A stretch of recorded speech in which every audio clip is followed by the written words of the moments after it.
आप देख रहे हैं बबलू महाराज इंटरनेशनल क्रैश हिस्ट्री। जैसा कि मैंने पिछले वीडियो में बतलाया था आप सभी लोगों को कि मैं आगे से अपना अगला वीडियो जो है क्रैश हिस्ट्री के बारे में चैप्टर बाय चैप्टर आप लोगों को 5-5 4-4 मिनट के किस्त में दिखाऊंगा यूट्यूब चैनल और भी फेसबुक और इंस्टाग्राम पे। लेकिन उससे पहले ये जान लीजिए कि हमारे पुराने चैनल का नाम नेशनल धमक से बदल करके इस चैनल का नाम बबलू महाराज इंटरनेशनल क्रैश हिस्ट्री हो चुका है। सो इसी में हम क्रैश हिस्ट्री के बारे में आपको विस्तार से बतलाएंगे। विस्तार ये है साथियों कि अब कोई भी सवाल कर सकता है कि भैया हमारे देश के हिस्ट्री में इतना बवाल क्यों हुआ, क्यों इतना क्रैश किया गया हिस्ट्री में, इतना जो है। तो इसका सीधा सा उत्तर है कि हमारा देश जो है पहले सोने की चिड़िया थी और हजारों हमला झेल चुका है हमारा देश, और दुनिया में रिकॉर्ड है, कोई देश इतना हमला नहीं झेला है। हमला मेन झेलने का मेन कारण है कि जो भी आक्रांता थे वो धन दौलत की लालच में ही यहाँ पे आते थे और यहाँ के अंदरूनी गद्दारों का फायदा उठा करके यही लोगों से मिलजुल करके युद्ध भी उन्हीं से युद्ध करवाते थे और राज स्वयं चलाते थे गद्दारों की वजह से।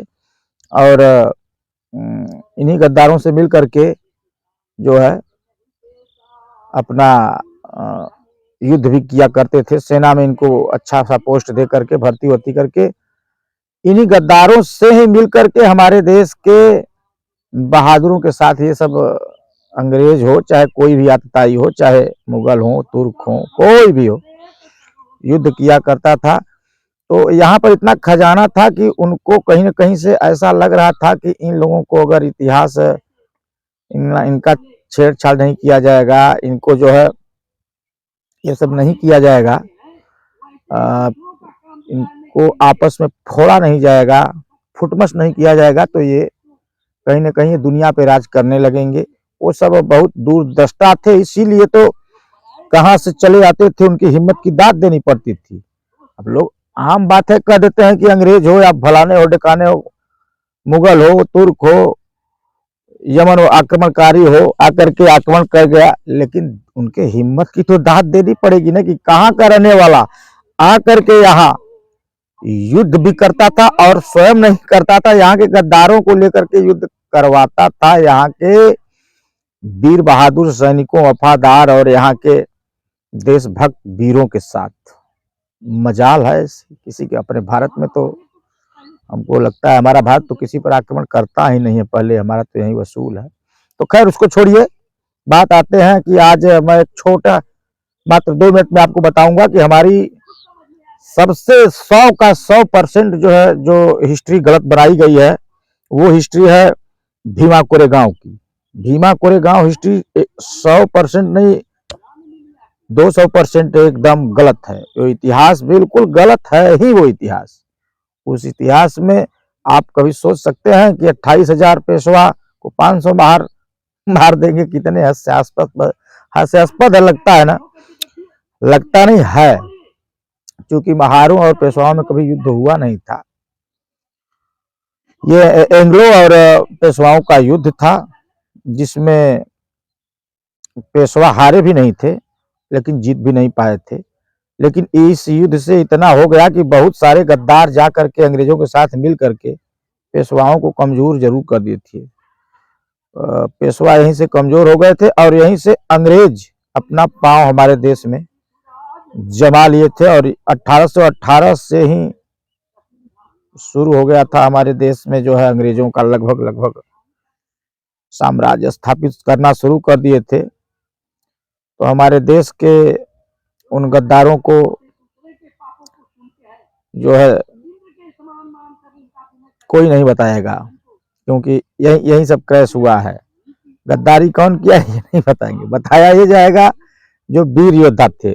पेशवाओं का तो इतिहास है, वो हमेशा वीरता से रहे हैं, उनका खुद का साम्राज्य था। राजपूत राजाओं ने तो युद्ध में अपनी आहुति दे दी, जाट राजाओं ने, यादव राजाओं ने, ब्राह्मण राजाओं ने, बहुत लोगों ने युद्ध में तो अपना सीधा झोंक दिए।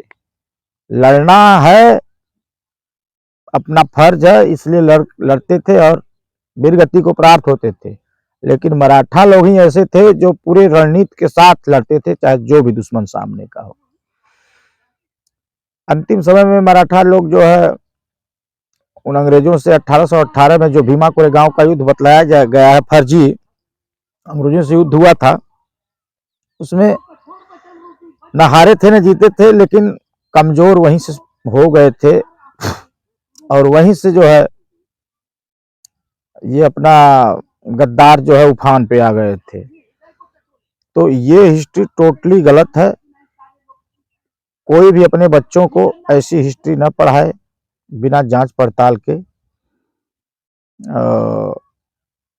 उसमें अंग्रेजों ने उस युद्ध से 3 सबक लिया। एक ये सबक लिया कि वो समझ गए कि यहाँ पे अगर युद्ध जीतना है तो पहले जाति अलग अलग बनाइए, फिर उस जाति को आपस में फोड़िए, फिर तीसरा उनका ये था कि गद्दारों को अपने में मिलाइए और उन्हीं गद्दारों से, वहां के देशभक्तों से आपस में युद्ध कराइए और स्वयं राज कीजिए और गद्दारों को थोड़ा बहुत माल मुद्रा दे दीजिए और बाद में स्वयं का इतिहासकार तैयार करके अपने हिसाब से इतिहास बनाते थे। यही है मिलाजुला के शॉर्टकट में भीमा कोरेगांव का नकली युद्ध। तो उस भीमा कोरेगांव के नकली युद्ध पर न ध्यान देते हुए असली इतिहास को देखिए। धन्यवाद। मैं अगले चैप्टर में फिर मिलूंगा कोई एक दूसरे क्रैश इतिहास को लेकर के।